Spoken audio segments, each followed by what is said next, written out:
The station had a name that sounded like someone had tried very hard to make bureaucracy feel heroic. Helios Drift. It hung suspended between two dying stars in a gravitational pocket engineers called wishful thinking. A long cylinder of pressurized ambition convincing itself it wasn't afraid. I arrived on a cargo shuttle full of recycled air and contractual regret.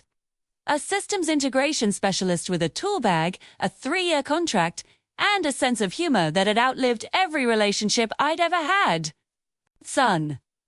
The welcome briefing took place in a room calibrated to discomfort, delivered by a woman who had repeated the speech so often it had become muscle memory. She covered emergency protocols, cafeteria hours, and mandatory psychological evaluations before landing on a red slide that read, "Proximity to Subject Zero is a lethal event." When I asked whether that was a warning or a job requirement, she looked at me without surprise and said, "Both." They issued me a white badge with colored clearance bands and assigned Officer Brennan to escort me through 6 increasingly serious security checkpoints. The corridors narrowed, the lighting shifted to an unhealthy blue, and the cameras multiplied with patient attention. We stopped at a handleless door lined with warnings that instructed me not to speak, gesture, emote, or respond if the subject did. And when I asked whether the station was afraid of a purr, Brennan said everyone was afraid of this station before the door opened. Slisso. The observation bay smelled sterile in a way that almost masked fear. And beyond the smart glass, she stood under clinical light. She looked human, in the unsettling way a perfect copy of a painting does, until you notice the brushstrokes are wrong. Her symmetrical features illuminated by bioluminescent patterns tracing her skin. When her gold-slit eyes met mine, and the light along her body brightened, I made a joke about coffee, and heard, in response, a low vibration that felt less like a threat and more like recognition. I was reassigned to maintenance corridors to recalibrate neural grid stabilizers and keep the station's AI from developing inconvenient opinions. The terminal offered unsolicited wellness advice, diagnosed my stress, and suggested breathing exercises I reluctantly followed in the dark. On my 5th day, through a maintenance grate during a power flicker, I saw her again. And for 4 counted seconds, we pressed our palms to opposite sides of a wall, as if distance were a technicality rather than a rule. Her fire labeled her Subject Zero and documented 47 pages of engineered purpose, behavioral anomalies, and unexpected emotional processing. The language was clinical and proud, describing aggression models that deviated from predicted parameters without understanding why. I closed the file, wondering how many resources it took to build a person, and still be surprised when she behaved like one. Thid. The crisis came on my 9th day with red alarms, sealing bulkheads, and containment protocols activating in earnest. Trapped near the containment wing, I felt the air change before I saw her at the corridor's far end. Bioluminescence flickering jaggedly, as if fear had a frequency. Ignoring the protocols in my head, I exhaled, steadied my voice, and told her I was the least threatening thing in the corridor. Boots thundered behind her as researchers shouted about a reset, the word they used when they meant erasure. Security flooded in with weapons raised and a handheld injector poised to undo every unexpected choice she had made. I stood my ground and told them they were about to destroy the very behavioral data they'd been trying to produce. Then quietly began transmitting 48 hours of monitoring footage into a network that would not stay silent. The standoff lasted 4 minutes and 37 seconds, measured by my counting and the steadiness of her warmth at my back. The injector lowered first, then the weapons, not from conscience, but from liability, as external communications came back online.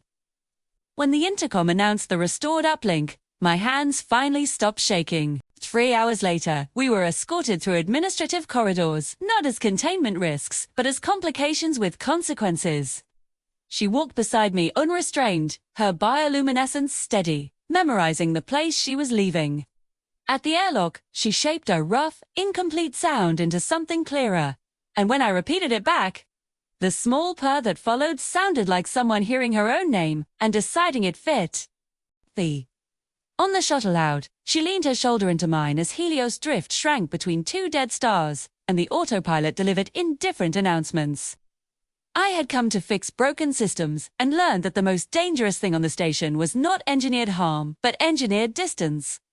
I left with an expired contract, incriminating footage, and the warmest thing in the known galaxy pressed against me. Understanding that some systems are repaired not by dismantling them, but by staying close enough, long enough, to let them remember what they were before anyone told them what they were for. 2. The transit apartment on Station Meridian was built for people who needed to be somewhere without belonging anywhere. A single room with bolted bunks and a window overlooking hundreds of similarly displaced lives. It costs more than my contract had paid, and I funded it with an emergency reserve meant for a different definition of disaster. 14 hours after docking, I was still explaining to intake officers why Saf's identification was complicated, and why our relationship didn't fit inside a drop-down menu. She stood at the window studying the atrium with total focus, while I returned with 2 servings of allegedly shepherd's pie. Her bioluminescent patterns held their slow resting rhythm as she accepted the food, examined it, and ate both portions with quiet efficiency. When she made the middle register sound that meant acceptable, I told the food processor it should feel honored. Possessing 48 hours of classified footage was one problem. Deciding what to do with it was another. On the 3rd morning, a message with no sender and an untraceable routing code asked to discuss the materials and my newly listed dependent. I told Saf we might have a non-lethal complication, and she answered with a layered note that meant she was already assessing it. I arranged a meeting in a rented conference room and went alone after Saf pressed her hand briefly to my chest in cautious approval. 2 officials arrived, including Director Vailsh, who informed me that Saf was not merely a rescued subject, but part of an attempted first contact with her species. When I realized the research station had treated a message like a specimen, Vailsh confirmed that the real question was whether Saf might also be the beginning of a reply. Back at the apartment, I told Saf what I had learned, while she traced curious patterns across the wall panel. Her bioluminescent glow shifted and brightened at the word message, but I made it clear she owed no one that role. She handed me the last stale cracker from the box, and I understood that whatever came next would be something we decided together. Director Velsh's division relocated us to a secure residence on an unlisted station with an impressive sensor array and even more impressive discretion. Saf explored it methodically, lingering at the outward-facing window, as if open space were a language she was reading. I stood beside her in silence, letting some experiences remain unnamed. She began shaping language deliberately, moving from tonal sounds to borrowed syllables, and finally to chosen words.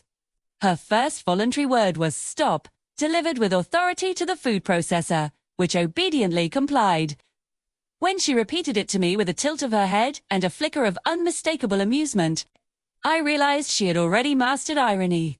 Vailsh later revealed that 11 years ago, Saf had been left as an infant in a research shuttle's airlock after a proximity event with her species. The crew had been observed and returned unharmed, but no one had ever asked what the child's presence meant. When I told Saf this history, she listened in silence and then said a single word with clarity. Choose. Thing. The next morning, I informed Vailsh that Saf would participate only on terms she defined herself. The reply came quickly and agreed to a new framework, one built on listening rather than containment. Saf read the message, said choose again with careful intention, and as the light under her skin brightened in a steady arc, I felt that the distance ahead of us was no longer a sentence, but an invitation.